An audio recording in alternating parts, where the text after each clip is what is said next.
Welcome back to Trinity Ball Yard for Game 2 of the doubleheader and Game 3 of the series between the Trinity College of Jacksonville Eagles and the Florida National University Conquistadors. We had excitement just a little while ago. Gadriel Burgos, a walk-off home run with the score tied 4-4 with 2 outs in the bottom of the 7th to give TCJ the 5-4 win. Trinity has won the first 2 games of the series and will now look to sweep, and Florida National will try to win game number 3. Along with Andrew Tomasoni, I'm Ray Bureau, and Trey Rosado is warming up to start for Trinity College. No wins, 1 loss, a 5.71 ERA. Rosado has pitched in 17 1/3 innings. He's allowed 21 hits, 14 runs, 11 earned. He has walked 9 and struck out 12. But Trey, in the second half of the season, when given the opportunity, has done a banner job for the Eagles. And he looks to continue that streak today against FNU as Trinity looks for the sweep today.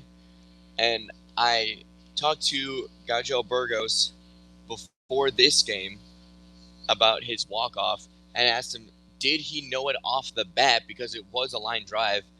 And you know what his answer was? Sure. He said yes. Well, from up here, we couldn't tell about the trajectory because it was a low-line drive, but he got every bit of it. First batter of the game, Jesus Sosa, and he takes a strike. Sosa, Oscar Orta, and Chris Rivera are the top 3 men in the batting order. High fly ball, left field. Going over is Gavin Williams. He will make the catch. He has Jacob Burke in center, Dominic Gattinella in right. Around the infield from third around to first, McGann, Amaro, LaChapelle, and Burgos. Marquennis Brown is the catcher in Game 2 with Larson Lott as a designated hitter. Ben Schaefer, Kanjiro Fujita, James Snyder make up the middle third of the Florida National batting order. Abel Gutierrez, No Davila, and Kylan Bolick make up the bottom third with Julio Amoedo doing the pitching. Conference on the mound after just 1 pitch. Rosado may have felt something. Rosado slipped after that pitch, and Coach Braun going out there to make sure he's okay. 1 or 2 tosses, and he says he's all right. And now with 1 out, Cesar Orta steps in the batter's box. The first pitch, fastball, misses inside. Almost got him there. He had to turn out of the way on that one.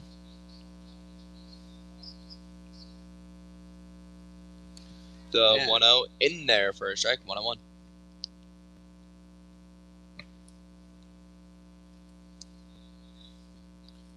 Ball and a strike, and that one just misses the outside corner. Trinity won yesterday 8-3, a 9-inning ball game, and then Burgos walked it off. Trinity was behind 4-2 in the 6th, tied it up, and then Burgos did his heroics. Counts 3-1, swing and a foul back. This is Cesar Orta.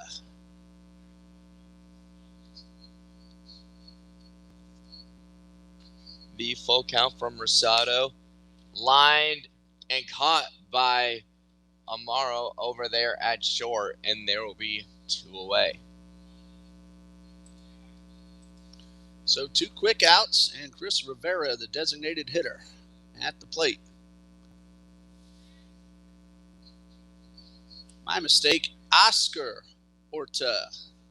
I misread the name, so that was Oscar Orta. I was wondering because Cesar wears number 11, and that was number 4. So we're trying to write everything down because we were just now given the lineups. Well, with 2 outs, Chris Rivera at the plate. He's a designated hitter. And he takes the first 2 pitches, 4 balls.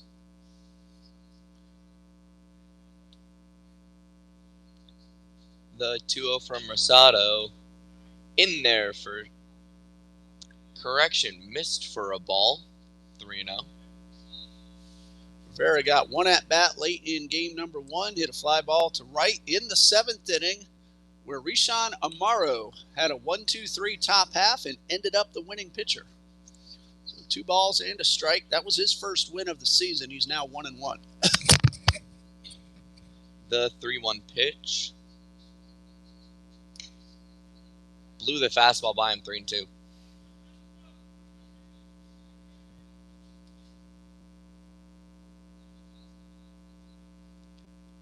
The full count pitch from Rosado got him with the fastball. So a 1-2-3 inning from Rosado. And that will end the inning here in the top of the first. Boy, he looked really sharp in that first inning. A fly ball, a line drive, and then a punch out. And the Eagles will come to bat for the first time, again, trying to sweep not just this doubleheader, but the 3-game series. And in case you missed the announcement, softball got a South Region win at Baptist University of Florida. That game ended maybe about a minute or two before our first game today. Nicole Yee hit her 4th home run of the season, and that gave Trinity a big lead. Now, Baptist came back and scored some runs in the 7th, but Peyton Flint was able to get the line drive out that Piper Young caught at second base. And they held on for a 5-4 win. Peyton Flint, her first win of the season, her first collegiate win, a complete game victory. Only 2 of those runs she allowed were earned. And that's a good game for Peyton Flint. And hopefully that places Trinity in a good seeding. And this will be Julio Amoedo on the mound. He is 4-1 with a 5.96 ERA, 25 2/3 innings, 27 hits. He's allowed 25 runs, but only 17 of those have been earned. He's walked 16, struck out 29. He's allowed 2 home runs. Larson Lott, Gavin Williams, Gadriel Burgos, followed by Dominic Gattinella, Jacob Burke, Tyson LaChapelle, and the bottom third, Rishan Amaro, McKennis, Junior Brown, and Logan McGann. So Larson Lott gets ready to start the ball game off. He was 1 for 3 with an RBI and a run scored in game number 1.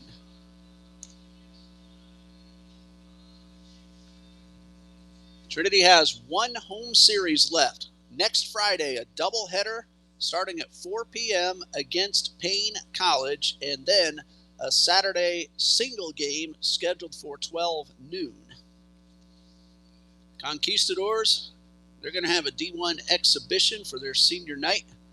They're also going to play Fort Lauderdale 4 times, so that is not an easy schedule they have left. That is not. Larson Lott digs in. The first pitch from Omoedo, hopefully pronouncing his name correctly, and it misses inside. Lott 1 for 4 last game. Julio Omoedo, a freshman from Miramar, Florida, gets the 1-0 pitch in for a strike, a graduate of Everglades High School.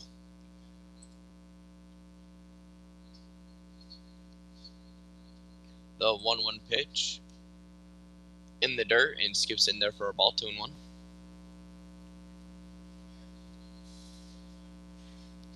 He's 4-1, the ERA a little bit higher than he would like. But when you have an offense that Florida National has, you can give up a few runs and still pick up a win. His last outing, 5 innings against Morris, 3 runs but only 1 earned. Did a nice job. 5 hits, 2 walks, 2 strikeouts. There's a line drive down to left field line, but it is hooking foul. Did that clear the fence? It got out of my view. I don't know. It doesn't really matter because it was foul, but just nice to see.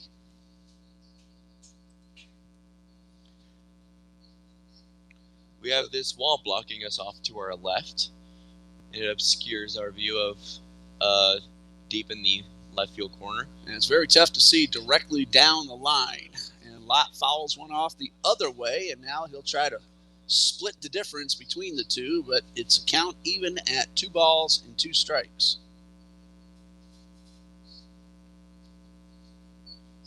The 2-2 to Lott lined up the middle and threw for a base hit. And that will be a leadoff single from Lott on the ground ball up the middle. He did that to start game one and scored the first run.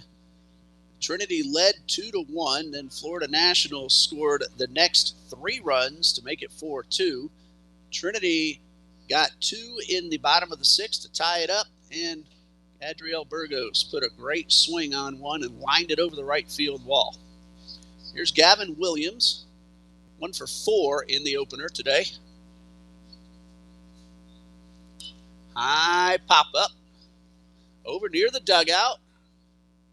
And did he make the play? He made the play, but he crashed into the wall. The question is, did he hold on to the ball? Apparently not, because Williams is still ready to get back in the box. That looked like it didn't feel too good. That did. He crashed up against the fence, and I'm guessing that pushed his wrist back at an uncomfortable angle. And he did not make the catch as the dugout threw in that ball. Looked to me like he did, but apparently couldn't hold on when he hit the wall. So runner at first, nobody out. 1 strike to count to Gavin Williams, and that one is in the turf.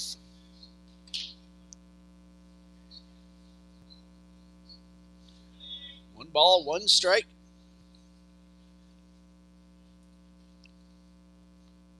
And a high pop-up to the right side. 2 men will give chase, but they won't catch up to it.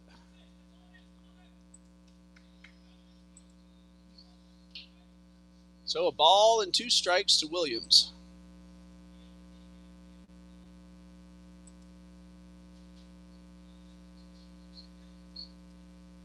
Lott is the designated hitter, so he will do his own base running this time.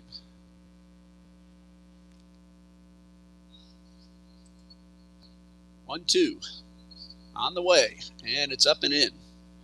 Buzz Williams' tower right there as he ducks to get out of the way. And the count will be 2-2. So 2 balls, 2 strikes.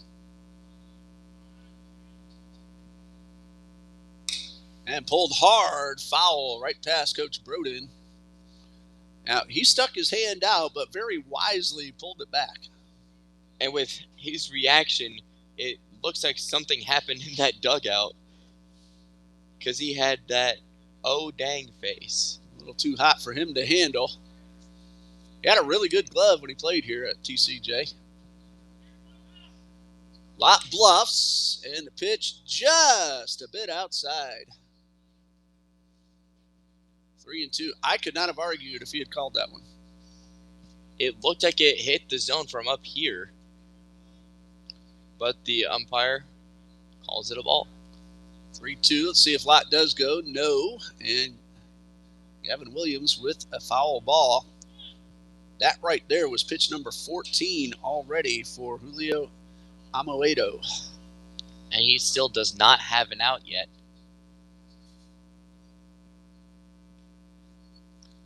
The count is full.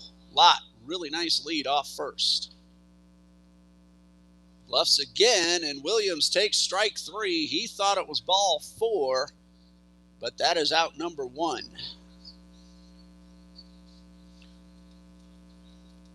And so with 1 out, Adriel Burgos will step to the plate. And he's the one who hit the walk-off in the last game to win it for Trinity 5-4. We'll see if he has any more magic at the plate in this game. That was your classic laser beam home run. A low line drive, hit plenty hard enough, but we were wondering if it was up enough over that 10-foot wall. 8 to 10 feet. First pitch is in there for a strike. Lott has not tried to steal a base yet this season. Of course, as a catcher mainly, he usually has a courtesy runner. This time he's running for himself as the DH, and Burgos pulls a high chopper foul. That was the only hit in game 1 for Burgos, but he hit a couple balls pretty sharply. He was one of the 3 who flew out to the warning track in the 5th inning. It was only a matter of time until one of them got down, and for Burgos, it got down over the wall. 0-2, and the pitch misses outside. 1 ball, 2 strikes.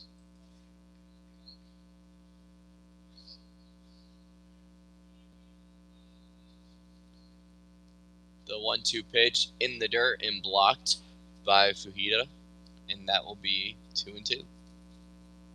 Fujita doing the catching. Cesar Mora was the catcher earlier today. Fujita, an international recruit from Tokyo, Japan. He got an at-bat as a pinch hitter in the 6th. High pop fly, foul to the left side. Count remains 2-2, and if nothing else, the Eagles are making Amoedo work.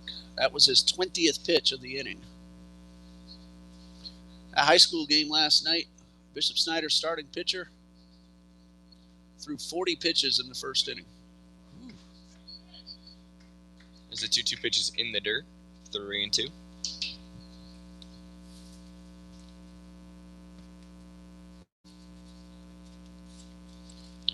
The full count pitch to Burgos.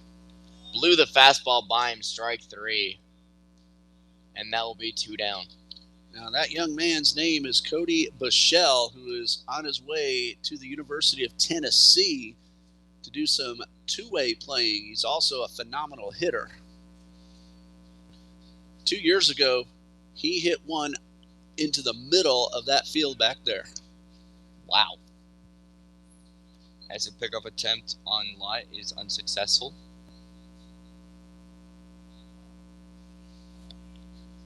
Two outs now for Dominic Gattinella. High fly ball, shallow left field. Coming in is Davila. A slide catch, but he held on, and that will end the inning. A leadoff single, but nothing else for the Eagles. After 1, no score.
No score after a quick first inning in which we had only one base runner between the two teams. And Ben Schaefer, Kanjiro Fujita, and James Snyder will start things off for the Conquistadors, facing Trey Rosado at a 1-2-3 first with a punch-out.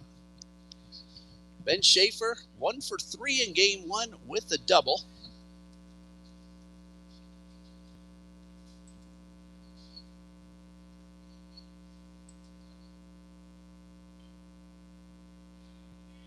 First pitch from Trey Rosado.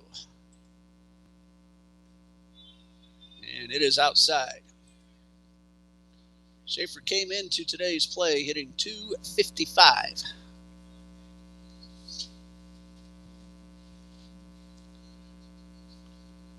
One ball, no strikes. And Rosado again misses outside. Trey Rosado, right-handed pitcher, also plays infield. He is a sophomore from Lake Brantley High School in Longwood, Florida. And this time he gets strike 1.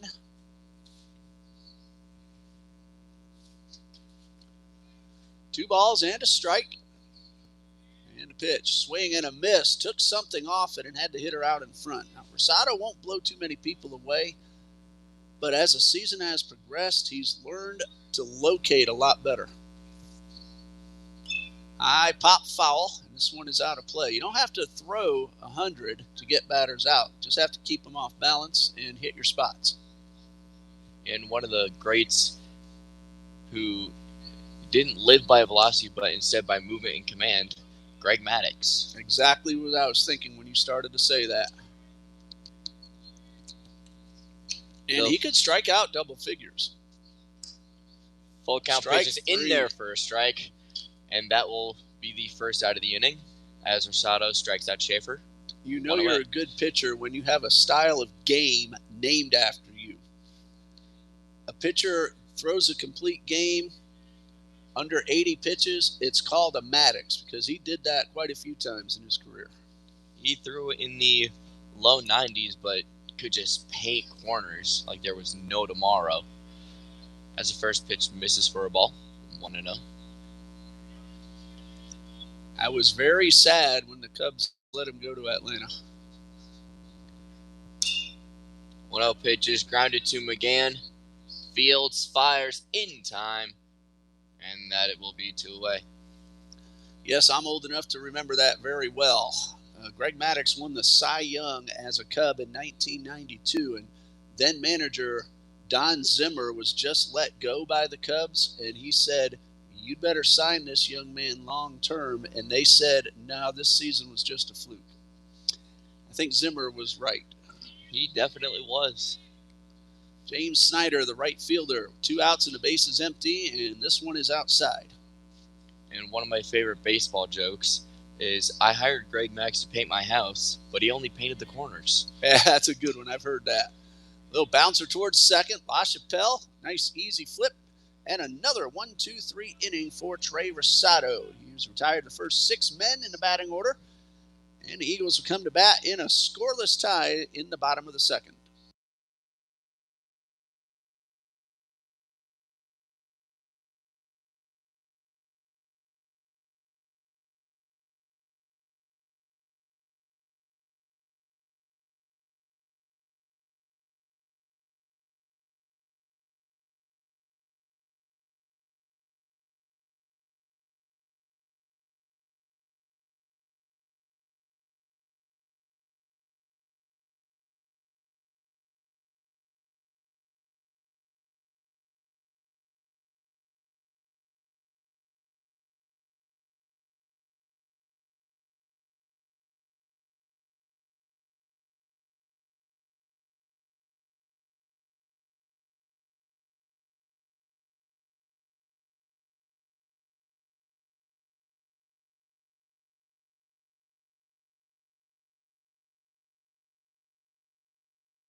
Bottom of the second, 5, 6, and 7 for TCJ. Jacob Burke, Tyson LaChapelle, and Rishan Amaro.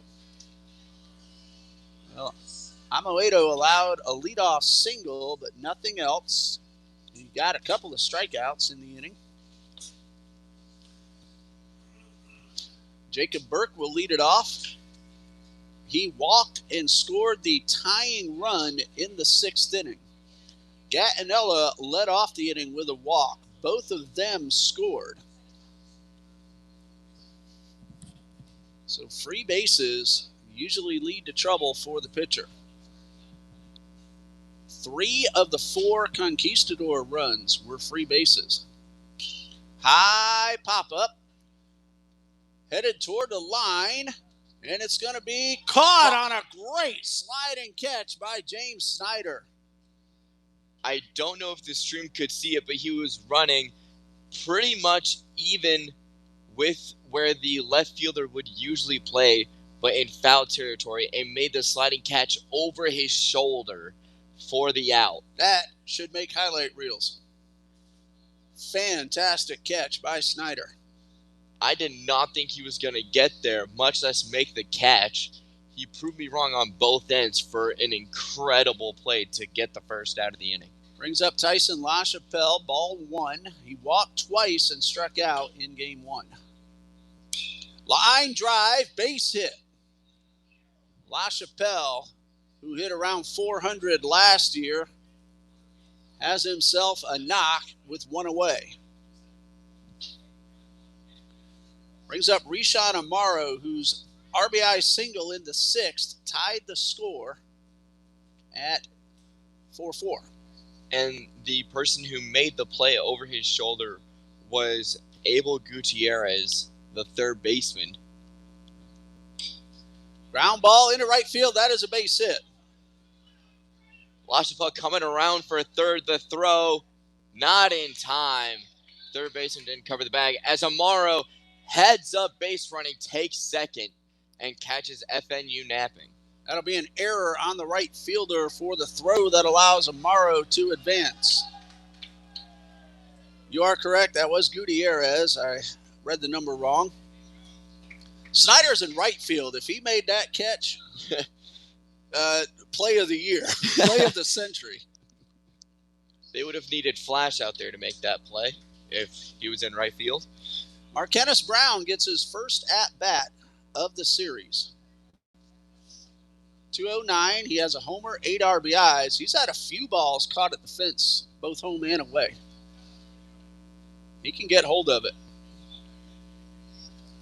Brief conference on the mound. Second and third, 1 out for Brown. He is 9 for 43 on the season. He has driven in 8. Chance to make it 9 or 10. Wants to get one into the outfield. Here comes the first pitch. And it's low. LaChapelle's the runner at third. Amaro's the man at second. And he's giving him all the lead he wants. Both middle infielders playing in the hole. One ball, no strikes. And a strike called. The Trinity dugout is loud right now. Excited after the walk-off and the potential inning that could come in with runners on second and third with 1 down. Trinity had chances to add many more runs in game 1, but came up empty in multiple innings. Line drive into left field. That's going to get down. 2 runs will score. It rolls up to the fence. Brown around first. He is motoring on into second with a 2-run double, and Trinity leads 2-0. That ball was a bullet down the left field line. LaChapelle and Amaro both score. And a good start for TCJ. And Morgan Mulbauer will be the courtesy runner for Brown. Marquennis Jr. Brown with the 2-run double, and Morgan Mulbauer now takes over at second base. He was a courtesy runner in game 1 and got a little bit of time at shortstop late in the game. In fact, that was the 7th inning because Amaro went to pitch, and Amaro faced 3 batters and got a win. And he was very efficient in that top of the 7th inning. Not throwing many pitches. Logan McGann came into today's play at 244. This one bounces. He was 1 for 3 with a stolen base and a run scored. That stolen base is 26th of the season. Mulbauer dancing over there at second base. And the second baseman is shifting, leaving the right side of the infield wide open as Mulbauer runs and is in there. Now the umpire is going to send Mulbauer back to second because the umpire got in the way of the potential throw. He had the bag stolen, but that is the rule. If the umpire feels like he caused the problem, he can just nullify the play. Mulbauer is 9 for 9 in stolen base attempts. And we will give you a look at how wide open the right side of the infield is. That is the second baseman behind Mulbauer. So there's a lot of free real estate on that right side of the infield. Now the strike will stand, so the count is 1-2.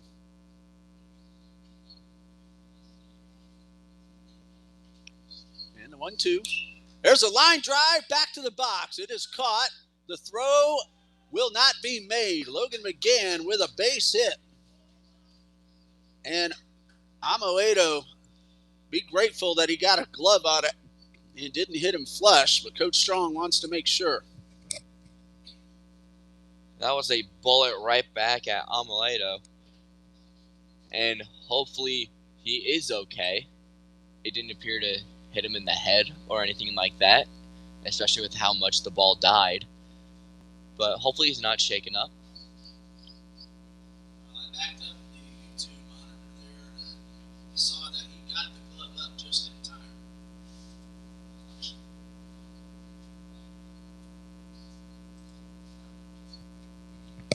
So fortunately, he is all right. It's a base hit for Logan McGann. Eagles have scored twice, have 2 men on with 1 out, and at top of the order, Larson Lott.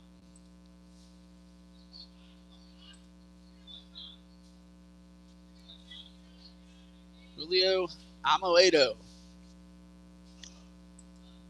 See how he comes back after that line drive. First pitch is down, and again, Mulbauer had a base stolen, and the umpire hit the potential throwing arm and will once again send Mulbauer back. Coach Broden, Coach Copeland, very upset with the home plate umpire.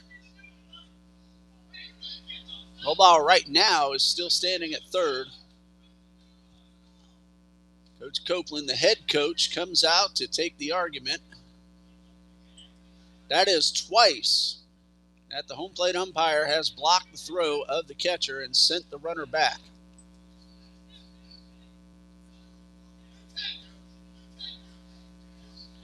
Eagles in the dugout. They're also voicing their opinion in support.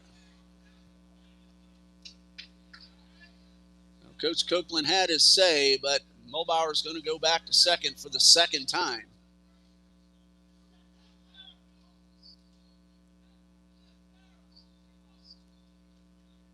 And the Trinity dugout letting him hear it here.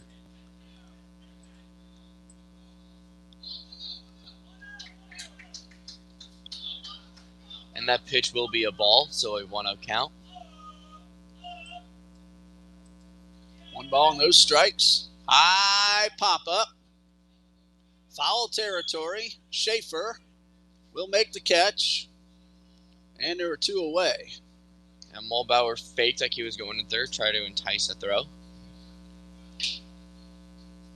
Well, you can say he wouldn't have scored on that play anyway, but if he's at third, pitcher and hitter both have different mindsets. Yep, because now the pitcher is thinking he cannot let a pitch go to the backstop. And in the hitter's mind, you're just trying to get something to find grass. Or even something deep into the outfield. Gavin Williams spins out of the way of the inside fastball. Called out on strikes in the first. 1 ball, no strikes. Mulbauer dancing, not going. And this one is inside. That's ball 2. We've gotten warmer here throughout the afternoon. Started at 86. We're closer to 90 now. Gentle breeze blowing in from right center. Mulbauer dancing at second. Is that long pitch is lined in the center field. And that will get down for an extra base hit. That will score 2. McGann rounding third, coming home.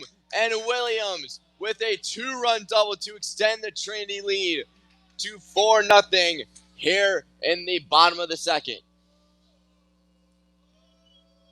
So the 2 umpire interferences that prevented Mulbauer from going to third do not come back to bite Trinity as those runs score. 4 men in a row reached from LaChapelle, Amaro, Brown, and McGann, and all 4 have scored. Mulbauer, of course, the courtesy runner.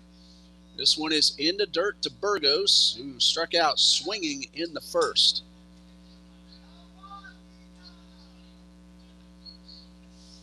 A pair of RBI doubles, 2-run doubles from Brown and now Williams. 1 ball, no strikes. High fly ball, but he got under it. It's still carrying, but should stay in the yard. It's up against the fence. Williams will score. Burgos has an RBI double, and it's 5-0.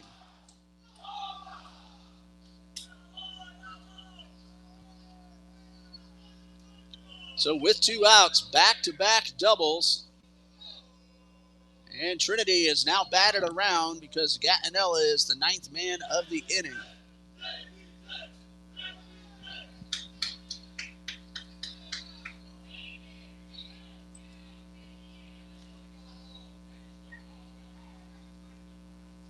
Oh, good job by Burgos. That ball continued to carry. I really didn't think it was going to go that far. I thought it was going to be a routine pop-up to end the inning, but it just kept going. And that hit off the bottom of the wall. Wind's blowing in, but it's warm out here, so the ball's carrying. Dominic Gattinella takes the first pitch. 4-1, flew out to left in the first. He had an RBI double in game 1 in his first at-bat. 1 ball, no strikes. And this one misses low and inside. And Fujita out to the mound.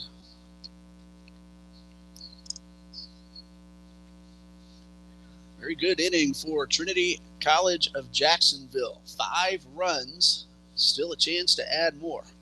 We'll see if they can top their 7-run inning that they put up in the 4th inning yesterday.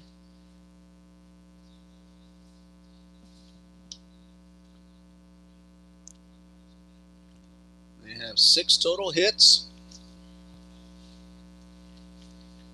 Gattinella looking to make it 7, and he has a hitter's count. 2 balls, no strikes.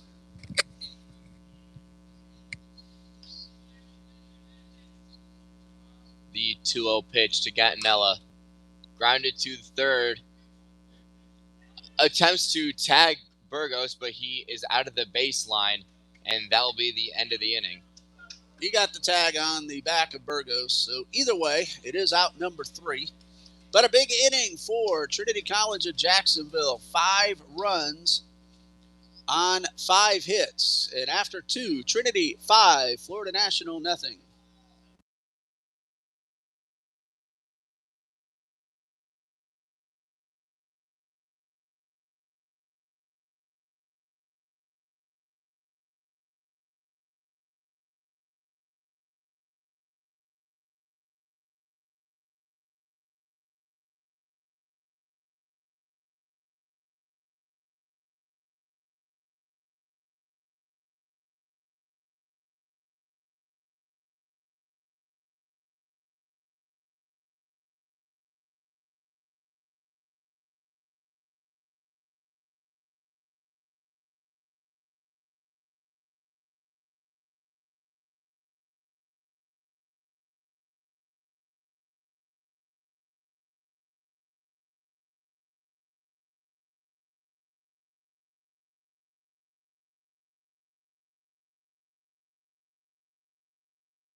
Trey Rosado suddenly finds himself with a 5-run lead. He has pitched 2 perfect innings so far. And he will face Gutierrez, Davila, and Bolick, 7, 8, and 9 in the Florida National batting order. Gutierrez will start things off, came into play at 301, no homers, 14 RBIs. And in game number 1, 1 for 3, a double that drove in a run, and a run scored. He's showing bunt on the first pitch, but took it all the way for the strike. He made a fantastic sliding catch.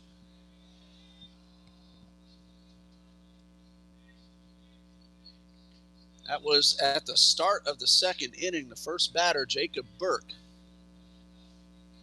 He had his back towards home plate. He ran a long distance to make that grab. And he did the splits, too. High fly ball down the right field line, slicing foul and into the bullpen. So no balls, 2 strikes.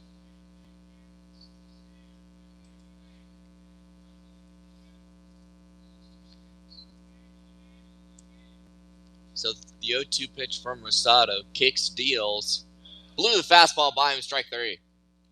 And that will be the first out of the inning. 7 in a row retired by Rosado. Brings up left fielder No Davila. First time in the series we are looking at Davila. He's hitting .246. He has a home run and 14 RBIs. First pitch drills him. And he looks to be okay as it got him on the back shoulder. Second time this season he's been hit by a pitch. Well, that ends the perfect game. First base runner for the Conquistadors, and it brings up Kylan Bolick, also his first appearance of the series. He is hitting 1 for 16, but he has driven in 3. And Davila getting a pretty good lead over there at first. And he has RBIs in 3 different games. And this one is fouled off and out of play. And this is the first time this series that FNU is facing a right-handed starter on the mound. So they're getting a little bit more of a lead now that they're not facing a lefty. Davila has an RBI against Carolina University, Morris College, and brand new to baseball, Trinity College of Florida of the USCAA, former South Region members in basketball, volleyball, and soccer. They switched to the USCAA last year, and now they're playing their first year of both baseball and softball. Maybe we can get them on our schedules next year. That pitch actually stuck in Brown's glove. Not sure if he didn't know it or if he was trying to deke the runner at first. Probably deking him.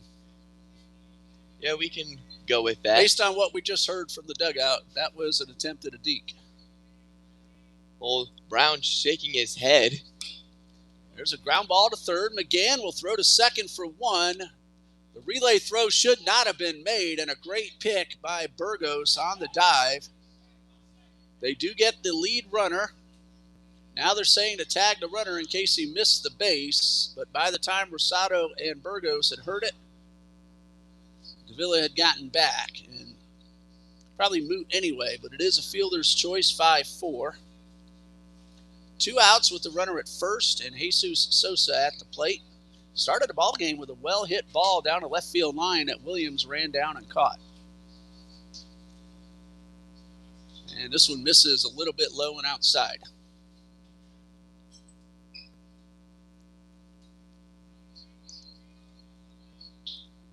The 1-0 is downstairs. That's ball 2. So the count of 2 balls, no strikes. And this one is into turf, and this time Brown did not stick it. So that will be a wild pitch, charged to Rosado. And Bolick is in scoring position. There are 2 outs. Rosado just needs to get the batter. Don't want to totally ignore the runner, but not spend too much of your attention on him. And I just went back and looked at the feed, and he did indeed tag the bag over there at first on the initial run. Doesn't hurt to try. Sometimes you'll get the call. 3-0. And a strike called right down the middle. 5-0. Trinity leads all 5 runs in the second. Rosado checks the runner, but again, not too concerned. But now, LaChapelle tried to sneak in behind. Bolick, though, able to get back in plenty of time.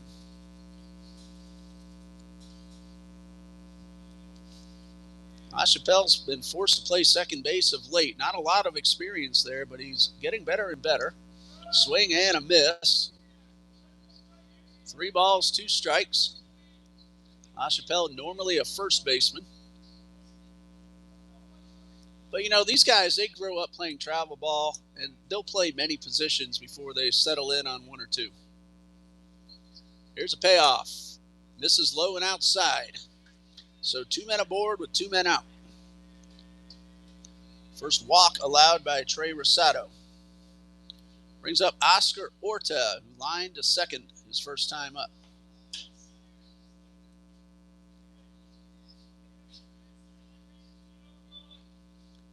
Softball team should be on its way home after the 3-game series at Baptist.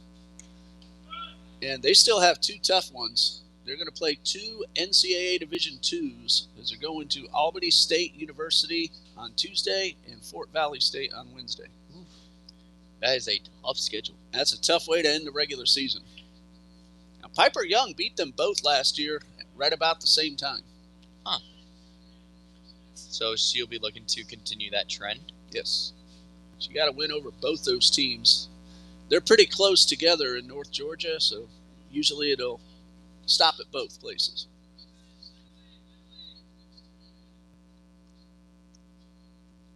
I mean, why waste the gas if you're going to be up there anyway? 2-strike pitch. Just misses that outside corner. Counts 1-2.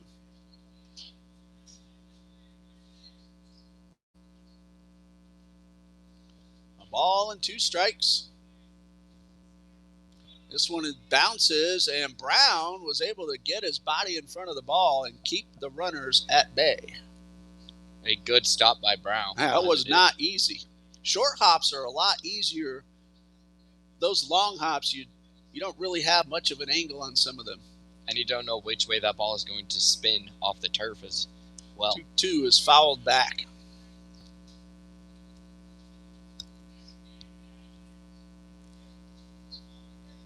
Wind seems to have picked up and now blowing out towards center. So 2's all over the place. The batter number 2, there's 2 on, 2 out with a 2-2 count.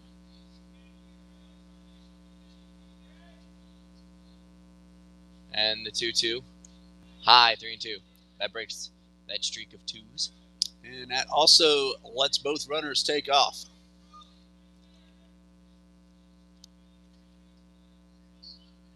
Bolick at second, Sosa at first. There they go.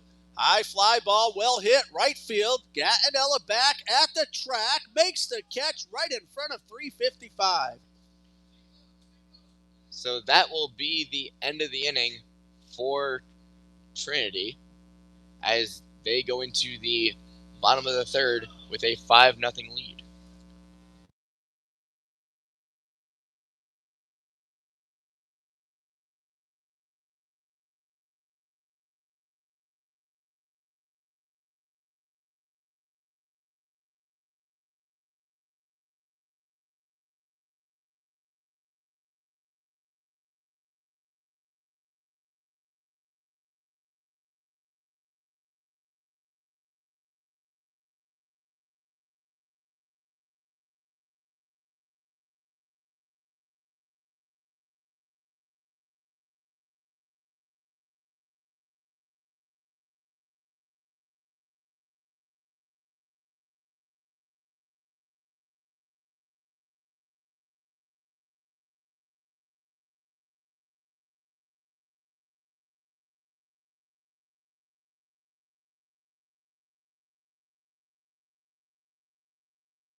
Trinity leads 5-0 as we go to the bottom of the third, and because they batted around, it's the same 3 to start this inning. Jacob Burke, Tyson LaChapelle, and Rishan Amaro face Julio Omoedo.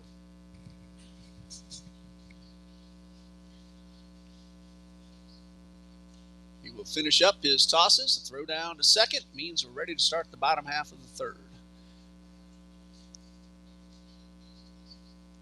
Andrew, we've noticed the Eagles on fire of late. They were 8-16. They're now 16-19. That's an 8-3 run against mostly NAIA competition. 2 losses to Toccoa Falls. Other than that, they played fantastic baseball. You're taking that series against Toccoa Falls. They go 8-1. And 8-3 definitely isn't something to complain about. First pitch misses. They swept Thomas. They beat Florida Memorial. This one is upstairs. They've won the first two of this series. So Trinity playing really good baseball against terrific NAIA teams. And they're looking to finish the sweep. And with that 5-run inning, looking pretty good at getting that sweep. 2 balls and a strike to Gavin Williams. Long look by Amoedo and the 2-1. Ground ball towards short. The sure-handed Sosa makes a strong throw, but Burke beats it out. Burke hustling down the line and turns a routine grounder into an infield hit. And that will not be an error. Sosa did nothing wrong. He charged it, he scooped it, and made a good throw, but Burke just beat it. Burke hustling the entire way down the line. Tyson LaChapelle started that big rally in the second with a 1-out single and scored the first of 5. And there is action in the Conquistadors bullpen. And a breaking ball for a strike.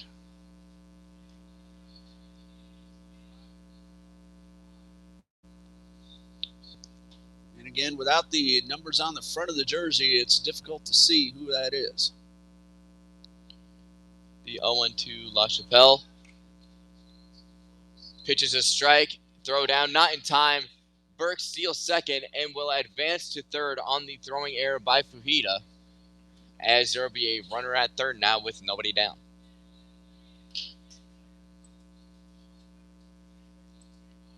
Jacob Burke, with his second steal of the season, hasn't been caught. And because of the wild throw, he's now at third with nobody out. Big opportunity now for Tyson LaChapelle.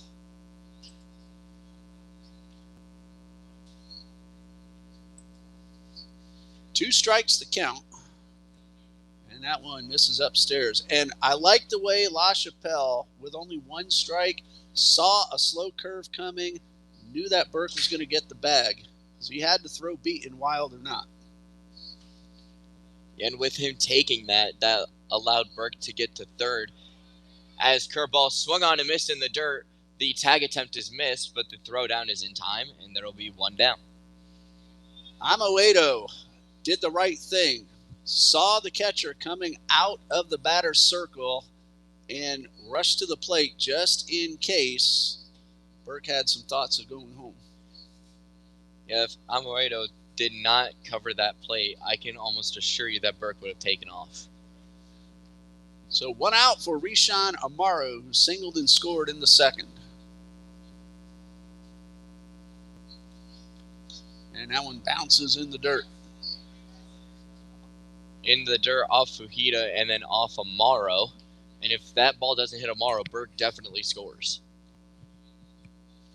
1 ball, no strikes. Switch hitting, Rishan Amaro.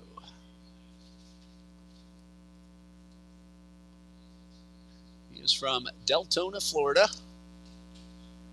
1-0 pitch buzzes his tower. And that will make it a 2-0 count as Amaro turns out of the way. And sometimes I forget there's a Trinity Christian Academy in Deltona.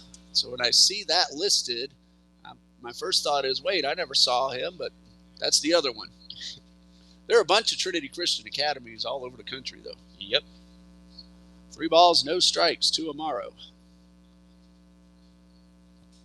Well, too bad you didn't see that game last night. 3-0. And a strike called. The game ended about 11:40. The sprinklers are timed to come on at 11:30. So in the bottom of the 13th inning, the sprinklers came on. 3-1, 1 out. Swing and a miss. Amaro not happy with his swing decision there as he lets out a deep exhale. Yeah, so we had a Bull Durham rain delay. 3 balls, 2 strikes to Amaro.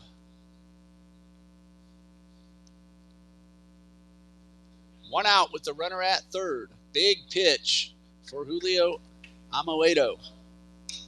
High pop foul out of play, went directly over us. Count remains 3-2. Amaro just needs to get one into the outfield to get the run home. The 3-2 once again. Line, and that will get down for a base hit for Amaro, and Burke will score from third. Now, and Burke had to hesitate because Snyder was coming in as if he was going to make the catch. Could have been a deke move, but then Burke recognized that ball was going to drop. Second hit for Rishan Amaro. Both pulled to the right side. Burke's leadoff single and a steal. Right now, the run is unearned because he would not have been on third and would not have scored on the line drive single like that. So we'll see what happens next with Junior Brown at the plate. A 2-run double and a run. And that's the reason there's a net in front of the dugout, because that ball was hit about as hard as you can on that kind of trajectory. Yeah, that was a bullet right into the Trinity dugout. Luckily, the net is there. No balls and a strike. Amaro at first, good speed. He's on the move. The pitch is a strike. The throw down is perfect, and Amaro is out. And that is the second time in this series that Fujita has gunned down Amaro. A great throw. Each time Fujita has had an opportunity to throw the ball, it has been an absolute dart. Kylan Bolick covering second and applying the tag. So 2-4 on the putout. Now 2 outs, bases empty, and 1 ball and 2 strikes on Brown. And he got him swinging with the curveball. The Eagles, though, get a run on 2 hits, leave nobody. And at the end of 3, Trinity 6, Florida National nothing.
Six nothing Eagles as we go to the 4th. Trey Rosado has been brilliant. No runs, no hits. He has allowed 2 base runners, a walk, and a hit batsman. He'll face 3, 4, and 5. Due up in the batting order for the Conquistadors, Chris Rivera, Ben Schaefer, and Kanhiro Fujita. And Rosado a little more trouble with the mound. After the first pitch of the game, they had to rework that mound. And that's artificial surface. I really don't know exactly what's underneath, if it's dirt or something else. But it's little rubber pellets. And so kind of digs in like dirt. Now, here to take us to the next couple of innings is Andrew Tomasoni. Thank you, Mr. Ray. And the first pitch from Rosado is in there for a strike. 0-1. I haven't actually walked out there to the mound. I've been around home plate, but I haven't walked the field yet. Yeah, the mound feels really nice. and it's nice not to fill in a hole in your landing spot every other 5 pitches. So, and that pitch is lined into left field for a base hit. So that will end the no-hitter bid from Rosario, as that will be a leadoff single for the Conquistadors. And that was a rip by Christopher Rivera, who is playing DH. I'm sure the guys are very happy now. That reduces the pregame and postgame field work that they have to do. It is nice. And that pitch is bunted back to Rosario, and he will get the lead runner. And he threw the ball to the base, and Rishan Amaro got there just in time. If Rosado waits for him, he doesn't get the out, maybe has to get it to first instead. So a great timing play, and Rishan Amaro got to the bag just in time where that ball's in center field. And everybody did their job perfectly on that, as that gets the lead runner and keeps the double play intact. And speaking of double play, 5, 4, 3 double play, and that gets him out of the inning. So a quick 1-2-3 inning from Trey Rosado as we head into the bottom of the 4th with Trinity up 6-0.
Bottom of the 4th, 6-0 Eagles, and Florida National will send a new man to the mound. Sophomore Caleb Lambden from Cincinnati, Ohio's Milford High School, 6'1", 175. Coming off a scoreless 3 1/3 inning outing against Morris College on April 10th. He has 2 wins, no losses, ERA of 5.68, 6 1/3 total innings. He's allowed 7 hits, 5 runs, 4 of them earned. He has walked 2 and struck out 5. And we'll give you the numbers on Julio Amoedo in just a moment.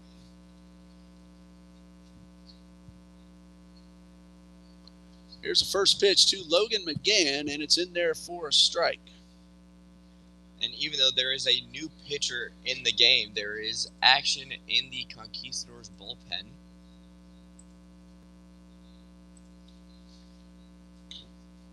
One strike pitch to McGann. It looks to be Jose Chavez. He came in the last game as a reliever and gave up the walk-off homer to Gagio Burgos. And that was his only batter that he faced in that game. Julio Amoedo, 3 innings, 9 hits, 6 runs, 5 of them earned. He didn't walk anyone, and he struck out 4.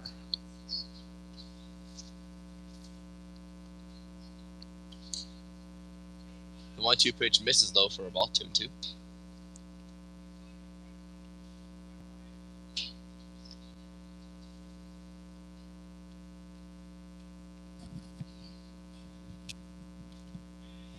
Two misses for a ball, 3-2.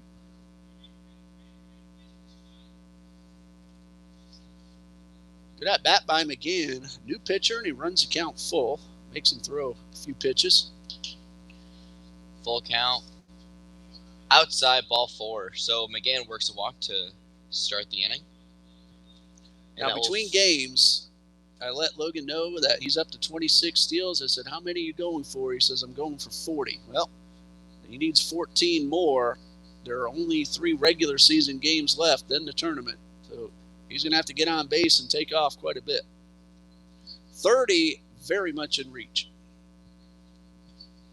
So with that walk, that will flip over the lineup card to Larson Lott as the head coach comes out for a mound visit. And with this mound visit, we will take a moment to go around the league. The Yankees lead the Royals in the bottom of the 7th, 12-2. The Twins lead the Reds going into the bottom of the 5th, 3-2. The Mets and Cubs are tied in the bottom of the 5th, 1-1. And with the upcoming games, we have the Rays at the Pirates at 3:30, Giants at Nationals at 4:05, White Sox at Athletics at 4:05, Tigers at Red Sox at 4:10, Brewers at Marlins at 4:10, Orioles and Guardians at 6:10, Cardinals at Astros at 7:10, Rangers at Mariners at 7:15, Braves at Phillies at 7:15, Dodgers at Rockies at 8:10, Blue Jays at Diamondbacks at 8:10, and finally Padres at Angels at 9:38. First pitch to Lott, low and inside. A whole lot of baseball. A whole lot of baseball here the last few days. That is never a bad thing. Can't have too much baseball. 1-0 pitch hits Lott, and that will now be runners at first and second now with nobody down.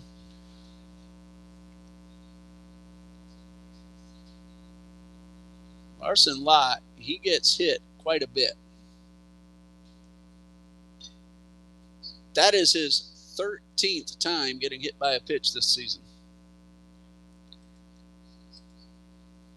So 2 on, nobody out. You know, every year when spring training starts, I tell my wife, I'll see you in November.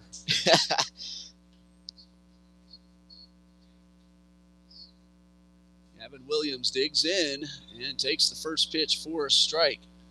He had a 2-run double in the big 5-run second inning. That was the second of its kind in the inning. Brown had one, and then Gadriel Burgos followed with a double to bring in Williams. 1 strike pitch, big swing, but he was a little late and fouled it back.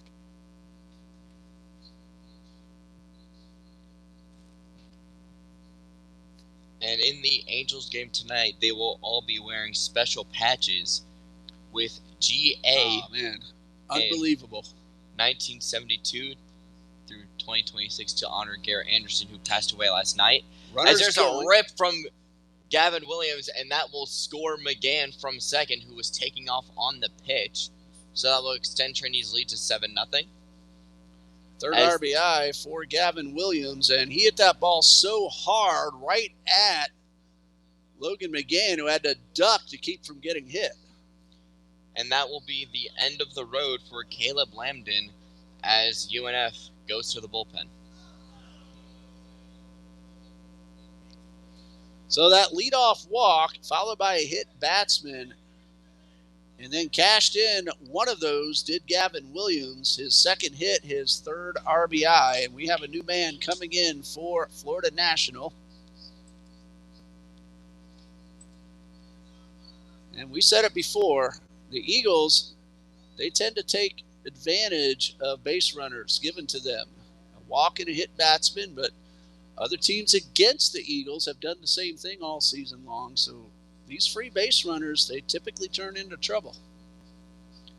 Yeah, you can't give up base runners at any level, especially the collegiate level. And the new pitcher coming into the game is number 7, and that will be Edgar Santos. And Edgar Santos, a senior from San Jose, California. On the season, 2.1 innings pitched with an ERA of 3.86, giving up 4 runs, but only one of them earned, as he has 2 walks, 2 strikeouts, and gave up a homer. Opponents are batting .333 against him this year.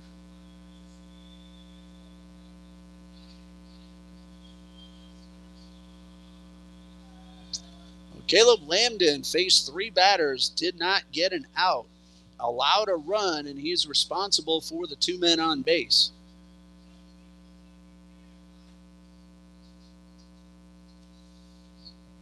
Lott, the runner at second, hit by a pitch. Williams, the runner at first, run scoring single. Gadriel Burgos at the plate, 1 for 2, a ribby double his last time up. And they're playing him very deep in all 3 positions in the outfield, and he takes a breaking ball for a strike. I mean, it's easy to see why, because he hit the walk-off homer in the last game, and he hit another one hard here. He hit a double that went to the warning track opposite field. Snyder is about 2 steps in front of the warning track in right. Santos misses to even the count at a ball and a strike.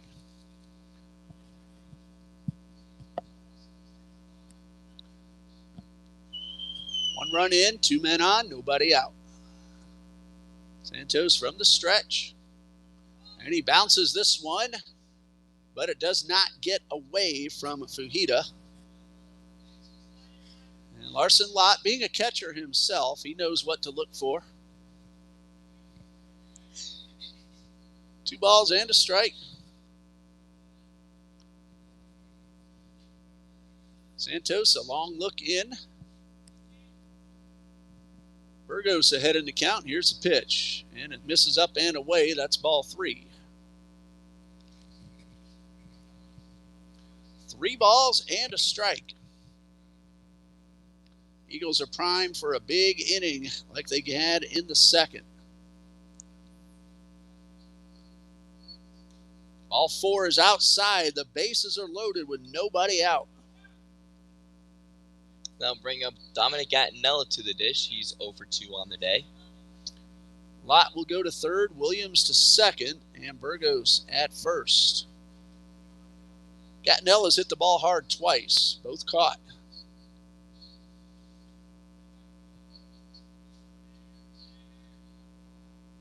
First pitch to Gattinella, swings and pops it foul, straight back. And the Eagles might want to take a half step or so up in the box. Santos, a soft tosser.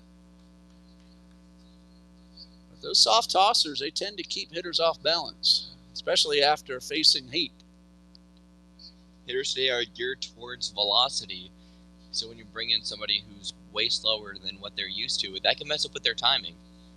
As that pitch hits Gattinella, and that will drive in a run.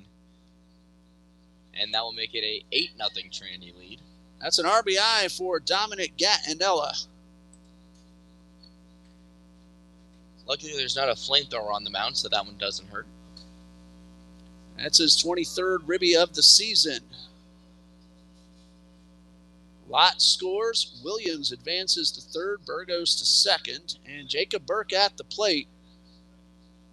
2 runs are in. It's 7-0. Nobody out. Eagles batting in the bottom of the 4th. And I'll tell you what, if I were to get hit by a pitch, I would much rather have it be a guy throwing soft than a guy throwing hard. Kind of goes without saying there. Those baseballs hurt. 1 strike to Burke.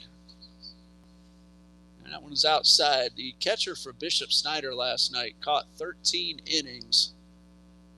Freshman Jackson Clark, he took a pounding with foul balls and balls bouncing off the dirt and hitting him, and all night long. He had to deal with that.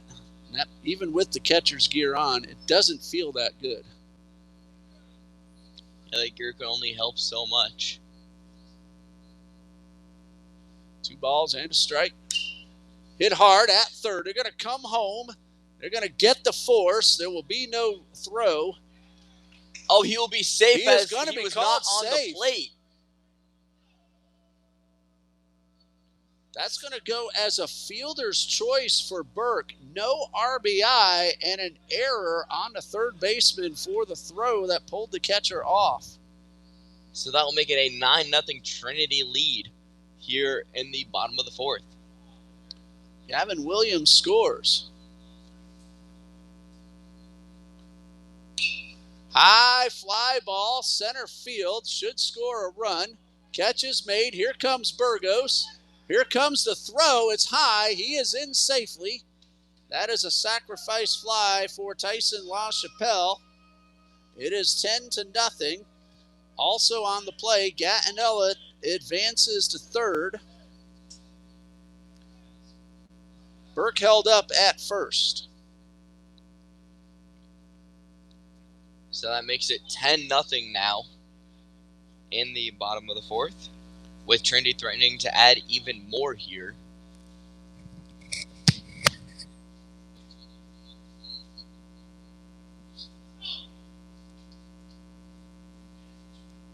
Now we'll bring Rashawn Amara up to the dish with runners at the corners and 1 down. First pitch popped high in the air and foul. And Fujita does not make the catch, it looks like. It was out of our view, so we had to wait until Fujita came back into view. So an 0-1 count now to Rashawn Amara.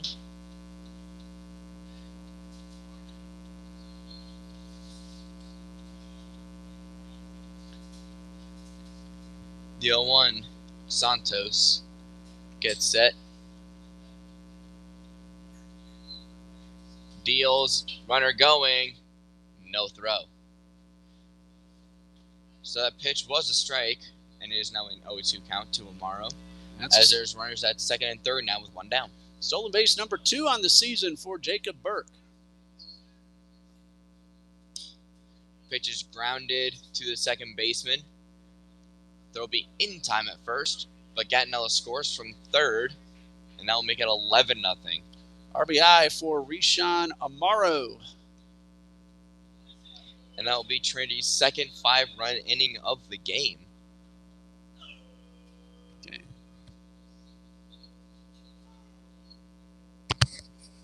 And that will bring up Marquez Jr. Brown to the dish, as the first pitch is in there for a strike, 0-1. Brown 1 for 2 in the game so far. The 0-1 in the dirt, 1-1.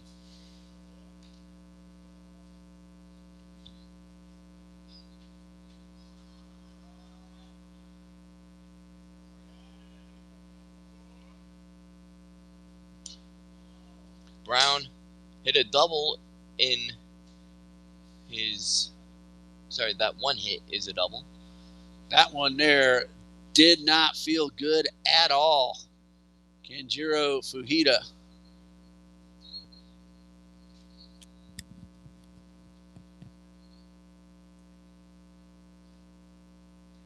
We're going to pause while they attend to Fujita. We'll be right back. Stay with us.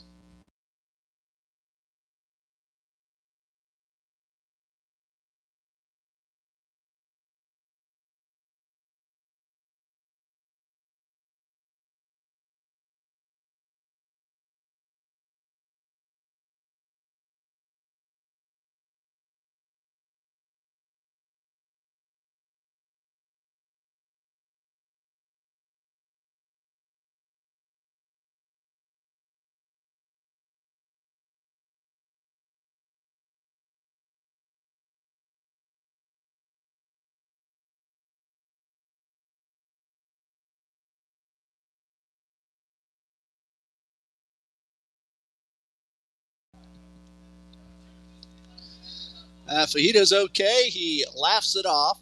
And Brown has a count of 1-1. And he takes it just off the outside corner. The second 5-run inning for the Eagles. They lead it 11-0 in the fourth. There's a runner on third, and that pitch is lined into center field. That will get down for a base hit. So now a 6-run inning for Trinity, as it is now 12-0. And the Eagles have now batted around again. Brown was the number 9 man, and Morgan Mulbauer will once again run for the catcher. And now with this big of a lead, you got to wonder if the Eagles are going to send out some of their younger guys, try and get in some experience.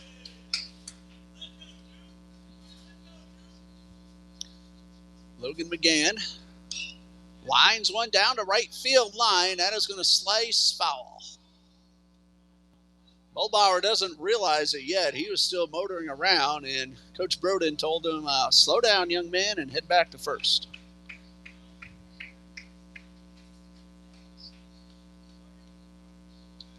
And now Morgan hoping that there isn't a steal sign up, because, he's gasping for air right now. It's really warm out there on the field, and the artificial surface reflects the heat back up onto the players. It does not feel good. When I was in travel ball, I played on a lot of artificial fields, and once those afternoon games rolled around, it was hot. That's one of the reasons. Remember, the old Busch Stadium was artificial, and not just the hard surface, but the heat. It would get over 120 degrees on the field, and they eventually switched to grass and then got the new stadium. Yep.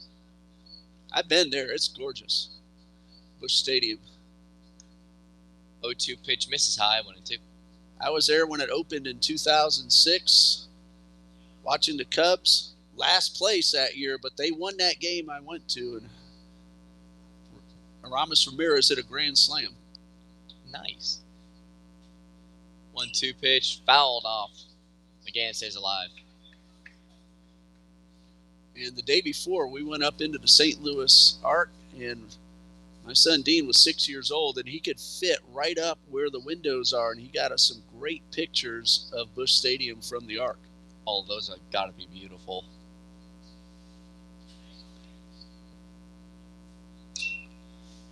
1-2 pitch grounded to third. Fields fires, takes him off the bag, so McGann will be safe at first. McGann hustling down the line the entire time. That's a base hit. He had to throw Beaton anyway. So McGann on base for the second time this inning, third time this game. Mulbauer will stop at second. And with that infield single, that flips the lineup card over and brings Larson Lott up to the dish for the second time this inning. As he lines one into right field, and making the catch out there is James Snyder. So Trinity puts up a 6 spot in this inning, their second time putting up more than 5 or more, as we head into the top of the 5th, with Trinity leading it 12-0.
We go to the fifth. It is 12-0 in favor of the Eagles, and Trey Rosado has been spectacular. Just one hit through four. He has walked one and hit one.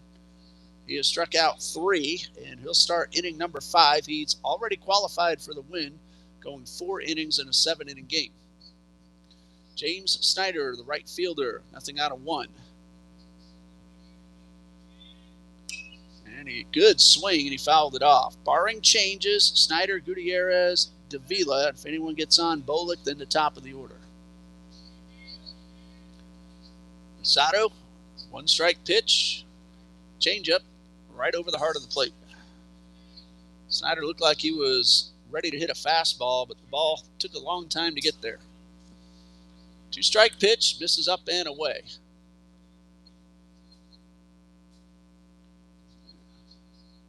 Eagles have 12 runs on 10 hits. They have really done a good job all day long. Came back to win game 1, 5-4. Won 8-3 yesterday. So 23 runs and still 3 innings left. And this one misses a little bit inside, and it's 3-2.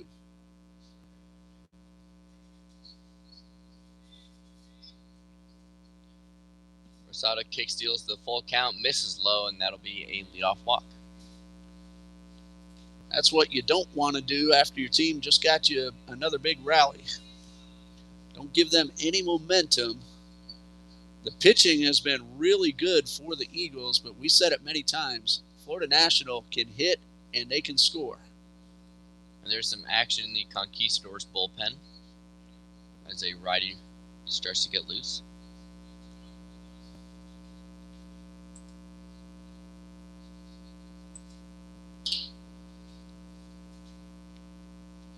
And one of the things about the big innings, if the pitcher doesn't throw a little bit during those big rallies, their arm could get cold. And especially with having one big rally in the second, he has a very quick top of the third, and then another quick top of the fourth. That has to be a concern if he loses the strike zone here. This team played a 3-game series against Bryant and Stratton, February 18th and 20th. They scored 46 runs in those 3 games. Ooh. A ball and a strike. Ground ball to second. LaChapelle will flip for 1, throw to first, in time, double play. And there are 2 men out.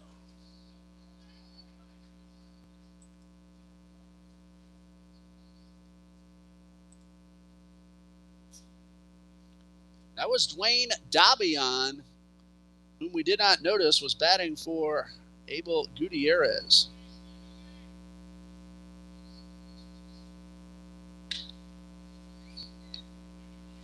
Four, 6-3 double play.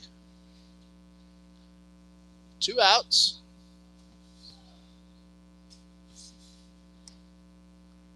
And this one is up and away. There is action in the Conquistadors bullpen, but he is not turning around for us to see the number on the back of his jersey. Swing and a miss to no Davila. Hit by a pitch, his only time up so far.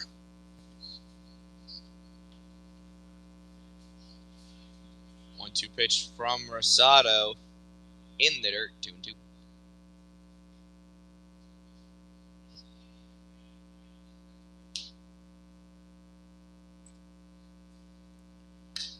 Two pitches line down the left field line. That will get down for a base hit. Rounding first and going to second and being in there safely with a stand-up double is No Davila.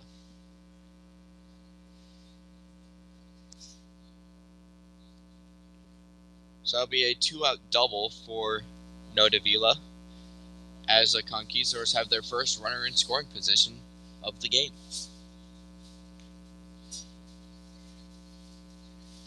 Conquistadors also scored 15 in a game against Payne College. They split 2 games in March.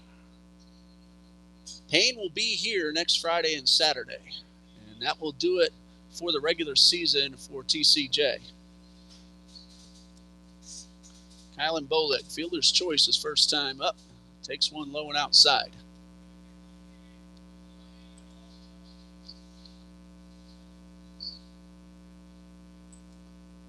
One ball, no strikes. And that one misses down low. And Rosado with a 12-run lead. He's focusing on the hitter. Hey, Cubs lead the Mets 4-1 now after 6. Your Cubs are winning, and my Yankees are winning 13-2 now in the top of the ninth. And a miss. A good day. Both the Cubs and the Yankees get wins. They did both win yesterday. They did. Cubs are not going to stay in last place. There's a 2-1. Ground ball towards Rishawn Amaro. Throw to first. In time. Inning over. A leadoff walk. Then a double play. After the double, one man left. And we go to the bottom of the 5th with Trinity leading 12-0.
So we go to the bottom of the 5th.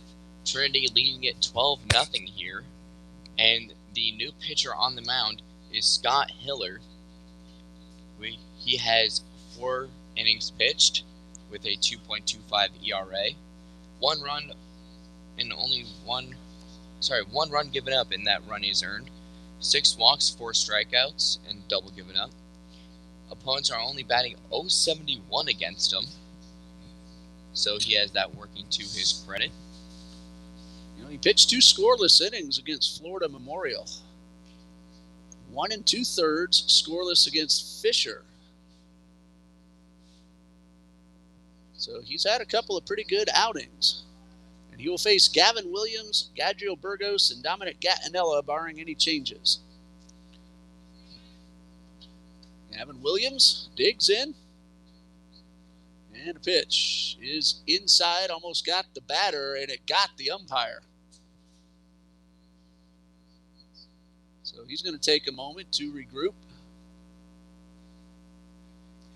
Umps and catchers, they have the courtesy toward each other. Both of them can take a pounding. And he's going to laugh that one off.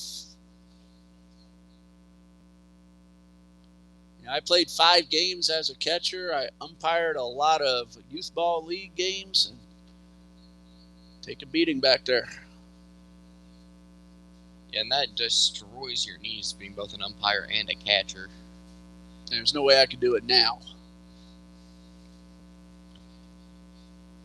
And that must have really gotten him, because he is hunched over now near the Eagles dugout. Coach Broden. Andrew, let's pause here and give him a chance to recover.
So luckily the home plate umpire is okay.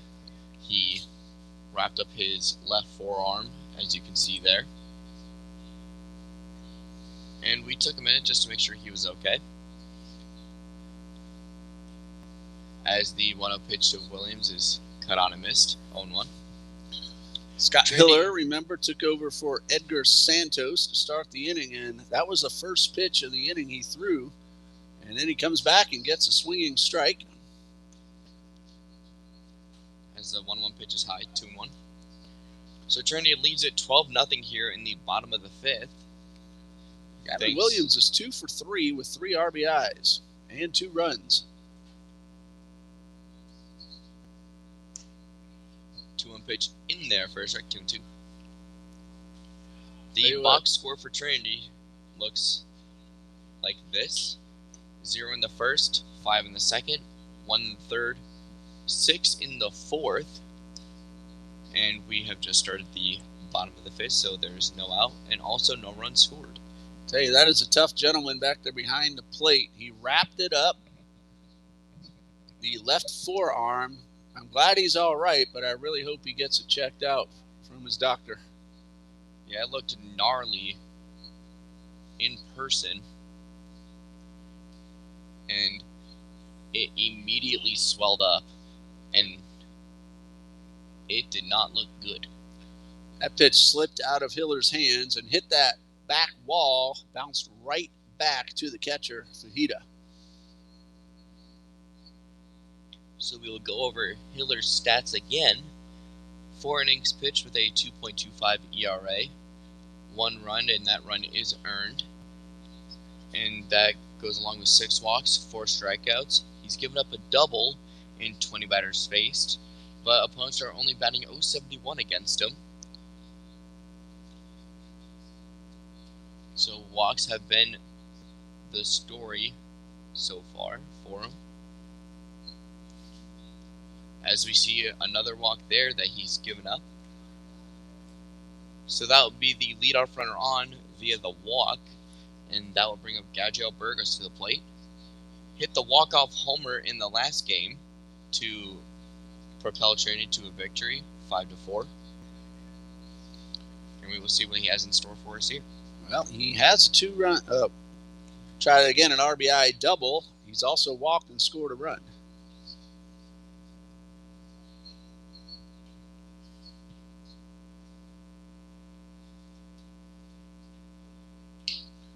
There's action in the Conquistadors bullpen as a righty starts to get loose. Burgos hits it through for a base hit, and that will be a base hit up the middle. Williams coming into third, and he'll be in there. Burgos going to second on the throw. He is also in there. So runners at second and third now with nobody down for Trinity. That'll go as a single, and Burgos taking second on the throw. And Williams, he's what you call sneaky fast. He's a big man. He doesn't look like he would run as fast as he does, but he can move, and he never hesitated around second base. He was thinking third all the way. And it looks to be a call to the bullpen here as the reliever who was warming up steps out of the bullpen. And that will be a call to the bullpen. And that will be it for Scott Hiller. So the runners at second and third will be his responsibility as the new pitcher comes in, and we will let you know who that is when we find out that information.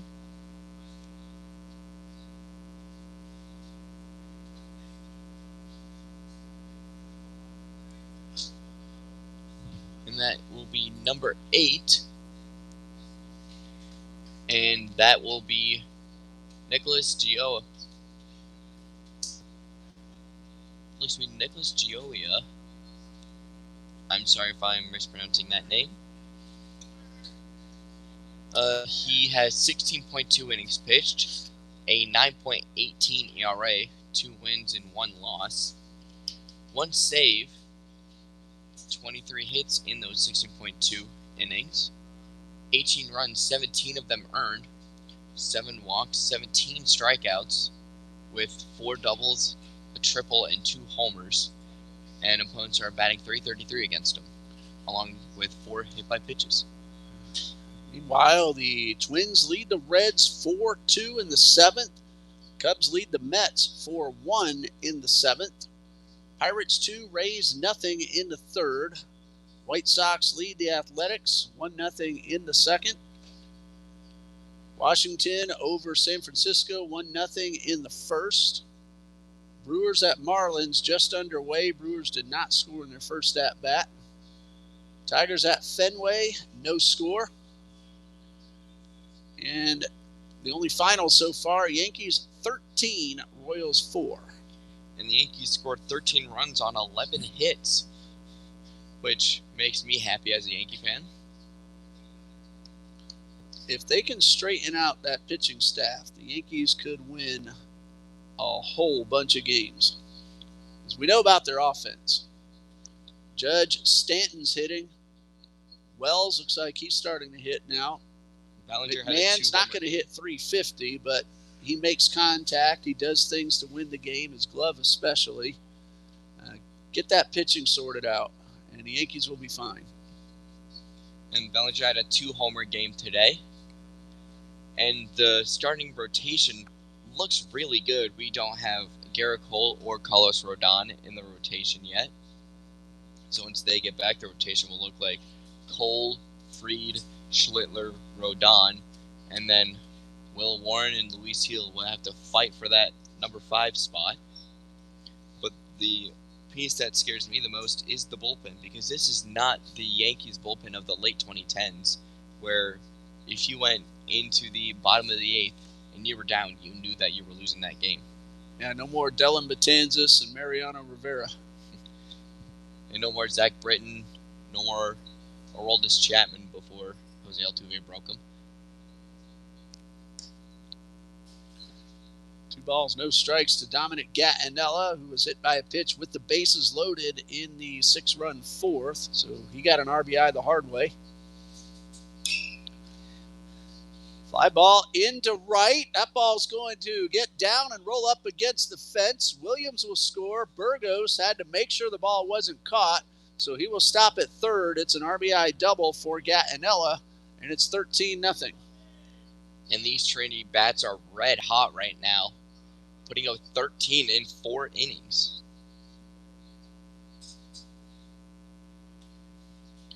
And that will bring up Jacob Burke to the dish. 1 for 3 on the day. Scored a couple runs. He's stolen 2 bags.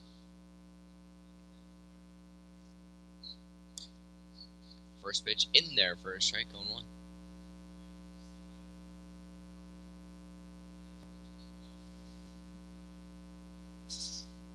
No balls and a strike. High pop foul over near the dugout and out of play. And with Gattinella getting a hit, that now makes it to where everybody in the Trinity lineup has a knock. Came in hitting .317. It's great to see him finding holes this year after the season he had last year. We've talked about before where just nothing went his way. He knocked the daylights out of the ball, and this year he's finding holes and driving in runs.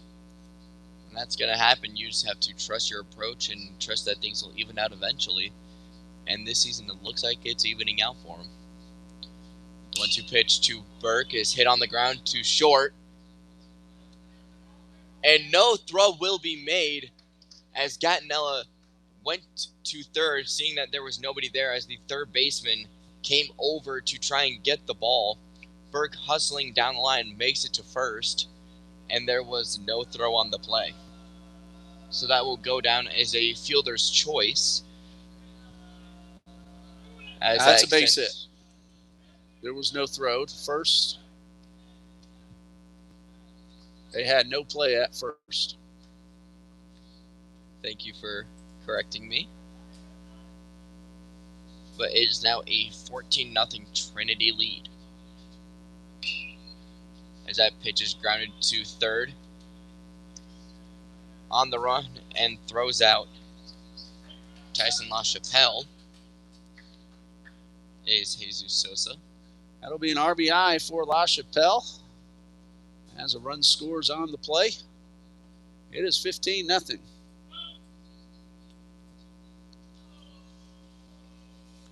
Rishawn Amaro's had a pretty good game. 2 hits, 1 run scored, 2 driven in.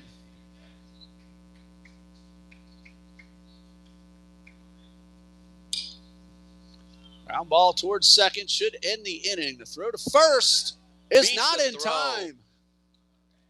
Amaro beats it out for his 3rd hit of the game. So runners at the corners now with 1 down.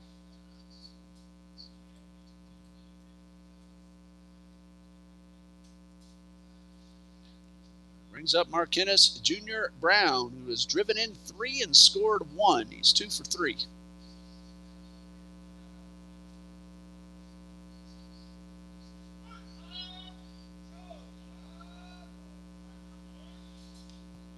First pitch gets by Fujiyata at the plate, as that will allow another run to score, and that will make it 16-0 now.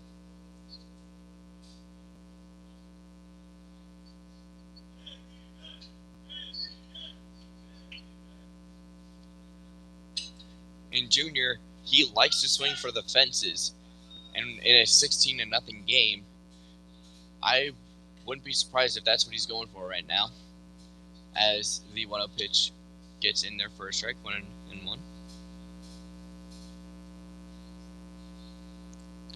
1-1. Took a violent hack at it, but he flies out to right, and that will not allow Amaro to advance.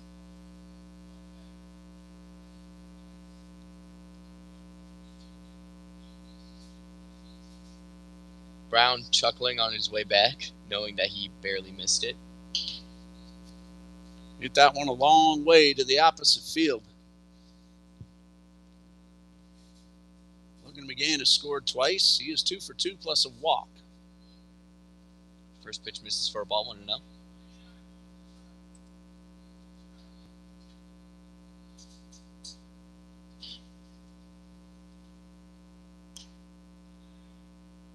Pitch in there for a strike, 1-1. Amaro getting a pretty good lead over there at second, with nobody holding him on,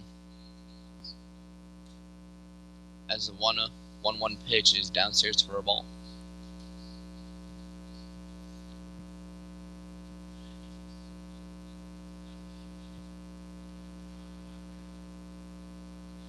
The 2-1 misses for a ball, 3-1.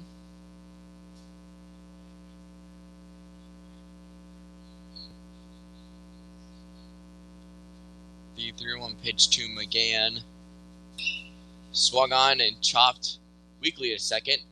Fields fires in time, and that will end the inning, but not before Trinity puts up another 4 runs here in the inning to extend their lead 16-0, headed into the top of the 6th.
Trey Rosado will come back out to pitch the sixth. He has allowed only 2 hits, 2 walks, and a hit batsman. No runs. It's been a big day offensively for the Eagles, especially here in game number 2. 0-5, 1-6, and 4 is a line score, and zeros across the board that Trey Rosado has allowed. So we go to the sixth, top of the order, Jesus Sosa, Oscar Orta, and Chris Rivera, barring any changes. Those are the 3 men who will face Trey Rosado.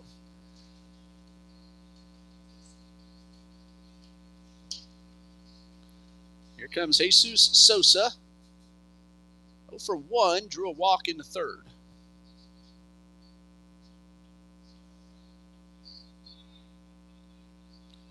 Rosado's been fantastic today. First pitch, Sosa shows bunt, and that one got him in the back of the leg.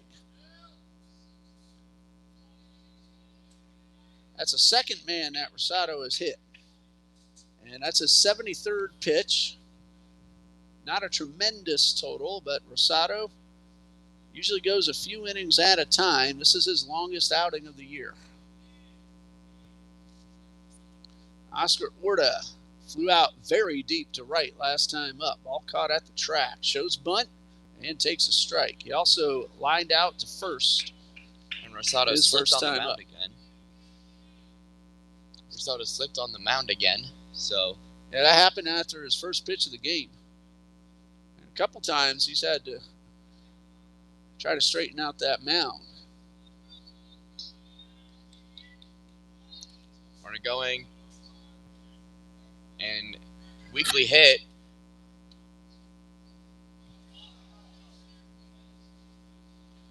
That's going to be a sacrifice bunt, and Rosado took it himself, and that allowed the speedy Jesus Sosa to keep on going around to third. So sack bunt and a 1 unassisted, which we don't see very often, and Sosa advances 2 bases. And he was almost out at third. I couldn't get the camera there. I hit it. The question was, did he come off the bag? And the umpire said he got back before McGann put the tag back on. And a new batter for the Conquistadors.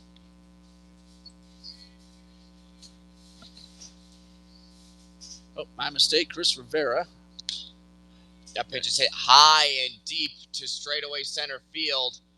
Ranging back is Jacob Burke.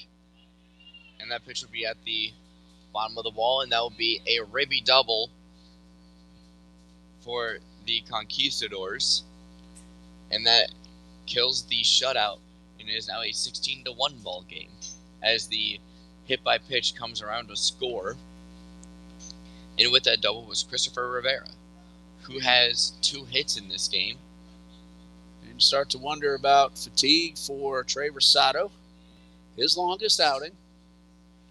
5 1/3 now. Ground ball back to the box. They have a man caught between second and third.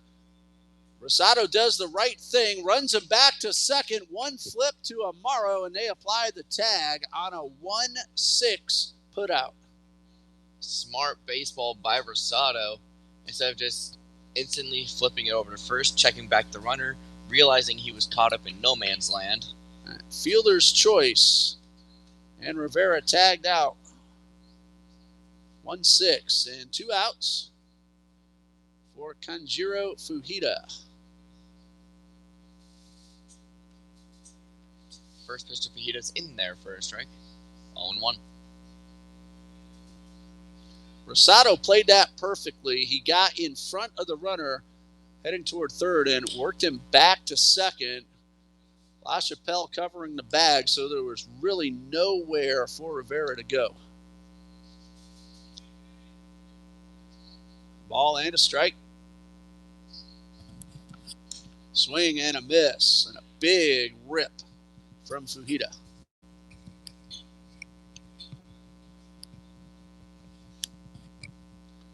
Counts 1-2, 2 outs with the man at first. And that one misses high and tight.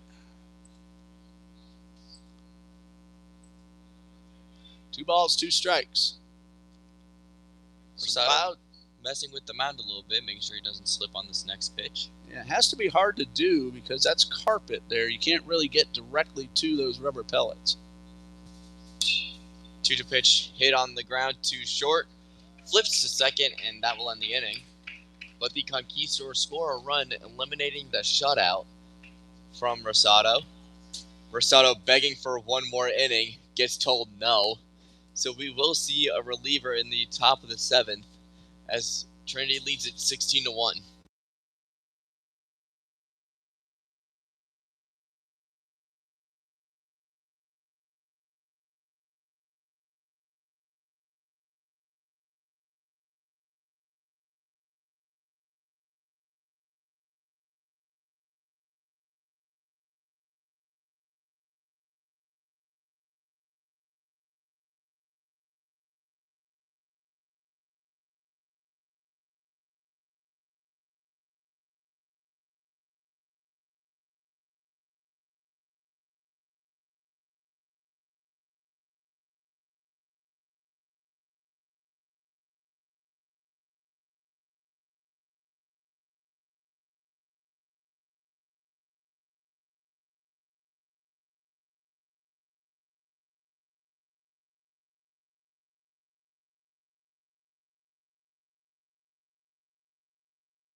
We go to the bottom of the 6th, and the Eagles have a big lead.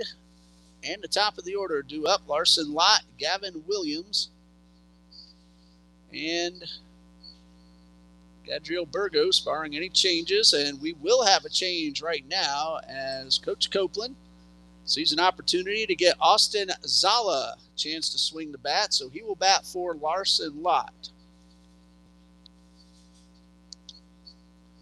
Austin Zala from Green Cove Springs, my alma mater, Clay High School. I am a fellow Blue Devil. He fouls off the first pitch. So far, just one at-bat and no hit. And there is no first base coach as Billings is no longer there, and that pitch, a comebacker right back to the mound, and it nicks Gioia. I hope I'm saying that right, but luckily it appears he's okay. But it's going to go as a 1-4-3, and Gioia kept that ball out of center field and allowed Bullock to make the play. That was scary for a minute because you see the ball come back at the mound and him not get a glove on it, and the first thing your mind goes to is, did it hit him in the head? I'm glad he's all right. We want the base hit, but we don't want anybody hurt. Chance Helvey is going to bat for Gavin Williams.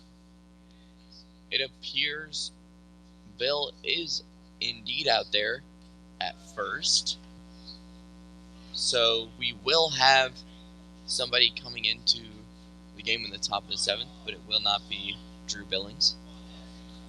Helvey as a hitter, looking for his first hit of the season. If he hustles, he could get it. The throw to first, they got him by a half a step on a terrific barehanded play by Jesus Sosa. I'll tell you, Sosa made a highlight reel play with the bare hand on the dead run and made a good, solid throw. And Chance was hustling the entire time down the line. But an amazing play gets him at first. Gadriel Burgos will take the at-bat. And this is up and away. Burgos has scored twice. He has doubled in a run, walked, and singled.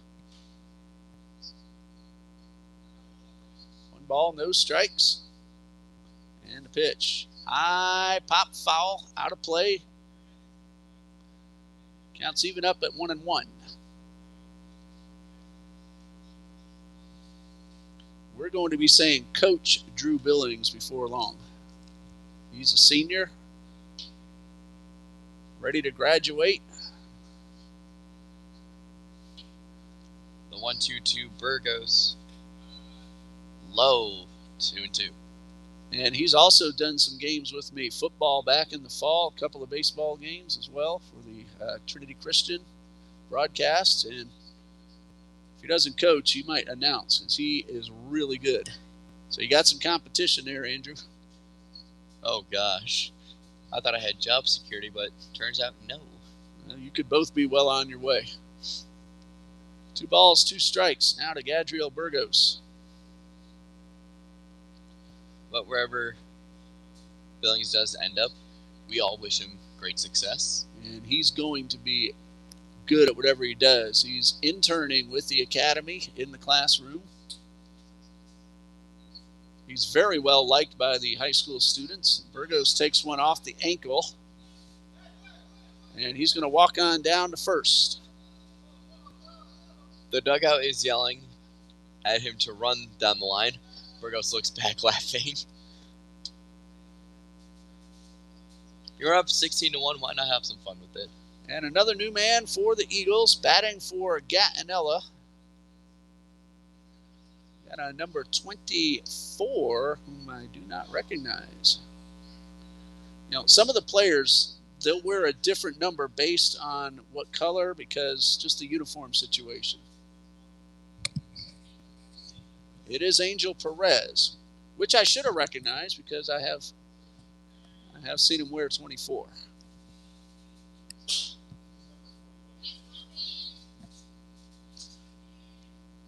And Perez looking for his first hit of the season. He is 1 official at bat. He has scored 4 runs as a pinch runner. And a swing and a miss.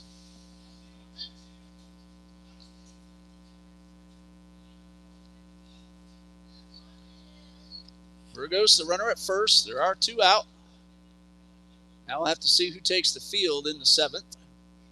And the pitch. Line drive, base hit into center field, and Perez gets a rousing ovation from his teammates in the dugout. His first hit of the season. Burgos at second. And Perez will get that ball for his first collegiate hit.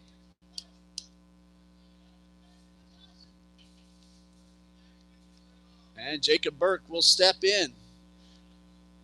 He is 2 for 4 with 2 steals and 3 runs. He's also driven in a run. The umpire and Coach Run and the third baseman were all questioning why they wanted the ball. None of them realizing it. But that is Perez's first collegiate hit. He usually comes into the game as a courtesy runner. Oakleaf High School in Orange Park, Florida. High fly ball to right. Should be playable for Snyder. And that will end the inning. A pair of 2 out base runners, but no runs. And we go to the 7th. A big lead for the Eagles.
Morgan Mulbauer has taken the mound to pitch the 7th inning, with he and his team leading 16-1.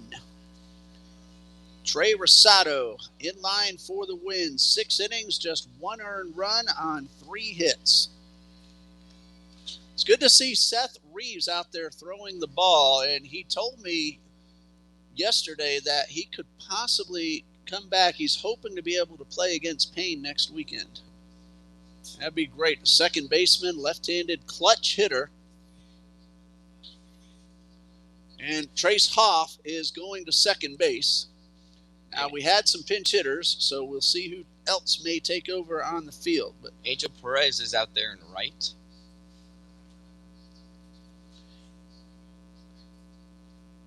So Perez, who batted for Gatinella, stays in the game in right. And Helvey stays in the game out there in left. And now Hoff playing second base. And he is in the number 6 slot in place of Tyson LaChapelle. Should be a moot point with the 15-run lead in the 7th inning.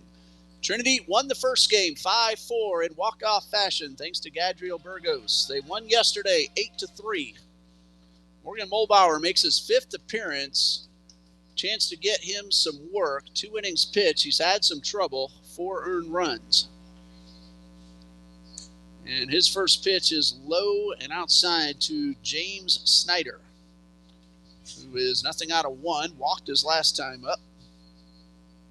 So the new additions to the field are second base Trace Hoff, in left field Chance Helvey, and in right field Angel Perez. 2 balls, no strikes.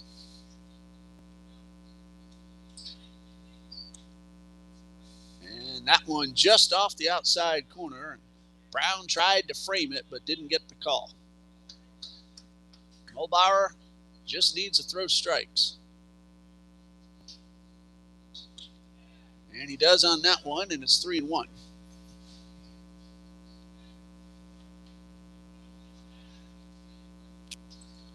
Three balls and a strike.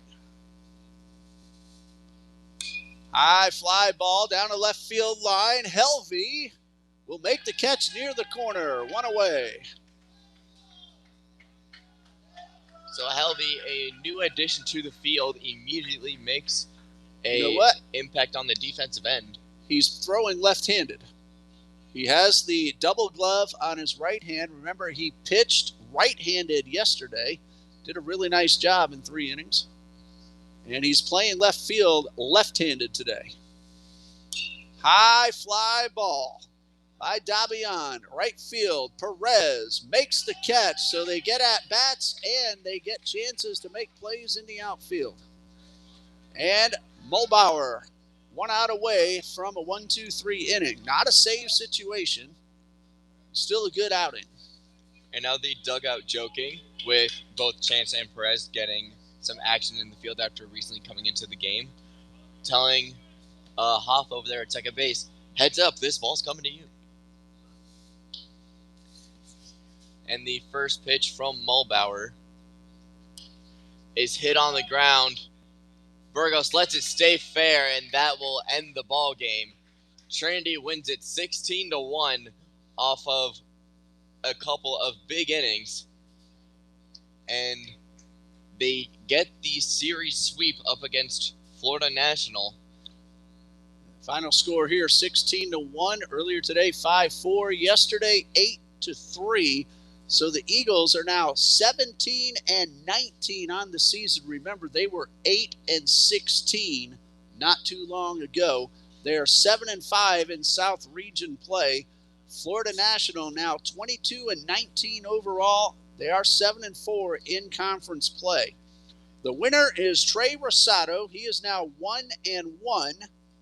6 innings, 1 earned run, 3 hits, 2 walks, 3 strikeouts. And Morgan Mulbauer goes a 1-2-3 7th.